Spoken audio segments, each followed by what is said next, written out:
Bonsoir à tous, j'espère que vous vous portez tous bien. Moi, ça va à merveille.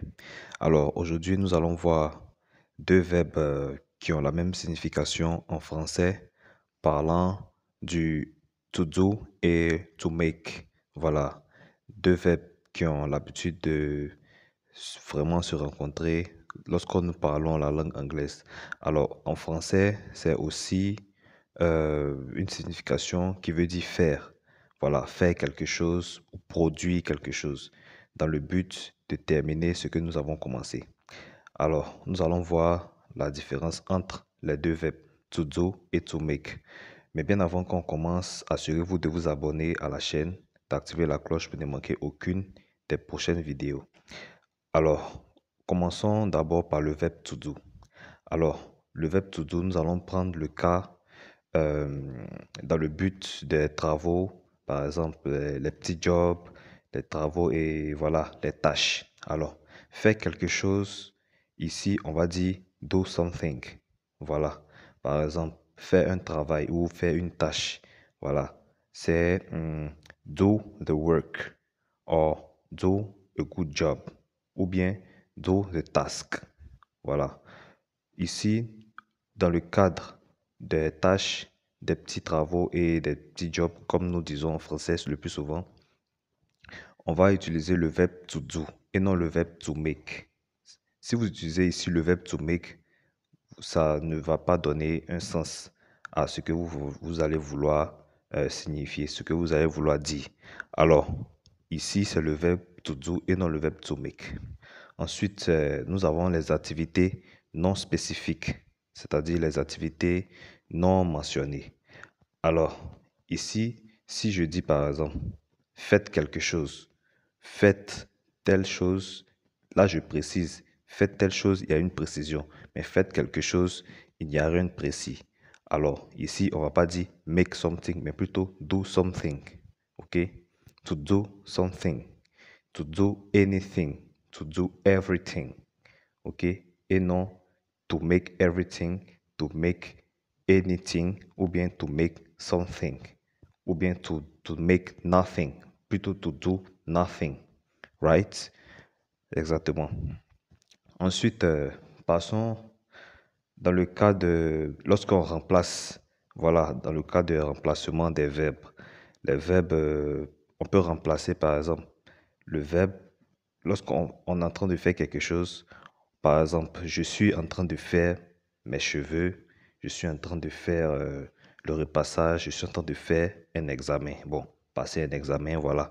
On ne va pas dire to make an exam, ou bien to make my hair, ou bien to make the laundry. Non, plutôt to do.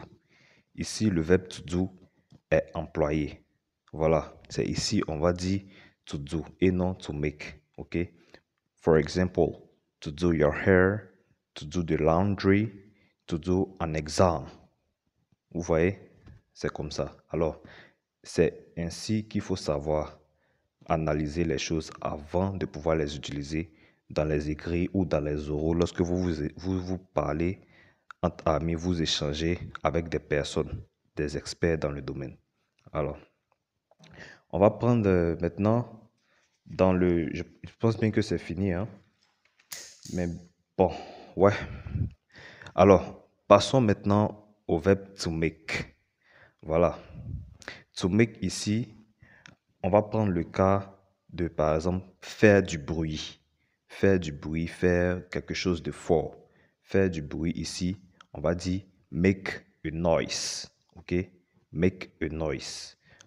Faire du bruit ou parler, quelque chose, un truc du genre. Faire du bruit, make a noise. Make a comment. Faire un commentaire, faire un discours ou faire une suggestion. Voilà. Make a suggestion, make a speech, make a noise, etc. Voilà. Ensuite, nous allons prendre dans le cas de la préparation. La préparation dans la cuisine, à un dîner, un mariage, un anniversaire. Voilà. Ici, il s'agit du, voilà, je dirais comme je l'ai dit, la préparation. Voilà, ici, on peut dire make the food, make a cake. Lorsque vous faites par exemple un gâteau, ici, c'est make a cake et non do a cake. Non. Par exemple, I am making a cake. Je suis en train de faire un gâteau. I am making a cake. Ou bien, I do a cake. Voilà. Faire le déjeuner, faire un dîner ou faire une tasse de café. Voilà. Make a coffee, make a breakfast, or make a food, make a cake. Voilà. Dans ce cas, c'est le verbe to make qui est sollicité et non le verbe to do. Alors, c'est à vous de savoir faire la différence. Ensuite, nous avons dans le but de prendre certaines décisions, des décisions parfois difficiles ou faciles à prendre. Ici, c'est make a decision et non do a decision. Non. To make a decision et non to do a decision. Vous comprenez ce que je veux dire?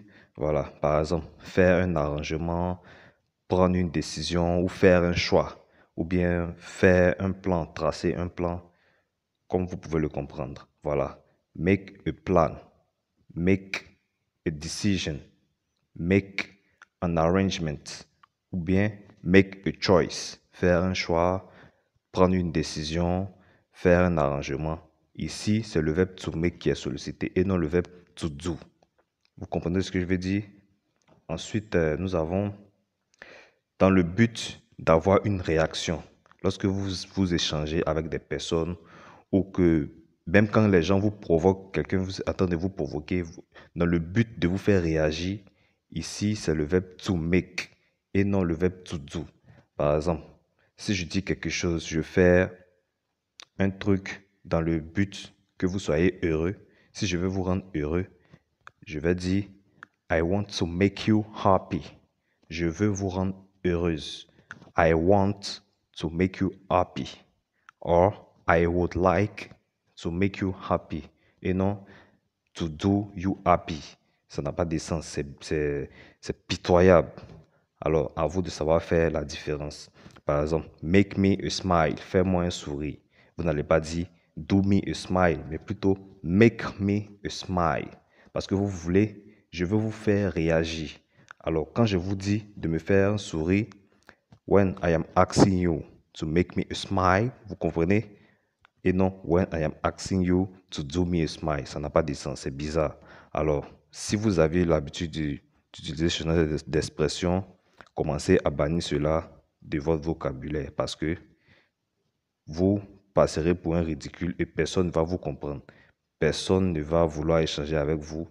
Si vous aviez, quelqu'un voulait vous, par exemple, offrir un poste de travail, à cause de cette erreur, vous allez perdre le job, le poste si important qui pourrait peut-être changer votre vie. Alors, prenez le temps d'apprendre ce qu'on vous enseigne.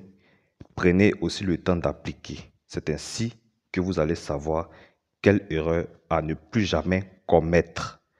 Est-ce que je suis en train de me faire comprendre? Bien. Ensuite, le dernier point, nous avons dans le cadre de la fabrication ou dans le cadre des origines des choses. Par exemple, lorsque un produit vient d'un autre pays, dans votre pays, par exemple, un produit fabriqué en Chine, c'est normalement marqué sur les produits concernés. Si je prends par exemple une boîte d'allumettes, c'est peut-être écrit là-dessus, c'est sûrement écrit là-dessus l'origine du pays. Alors, c'est écrit normalement, si le produit a été fabriqué en Chine, c'est made in China et non make. Made parce que c'est au prétérit, c'est au passé. Le produit fut fabriqué. Alors, ce n'est pas bien vrai qu'on dit to make, mais bon, ici, vous devez comprendre.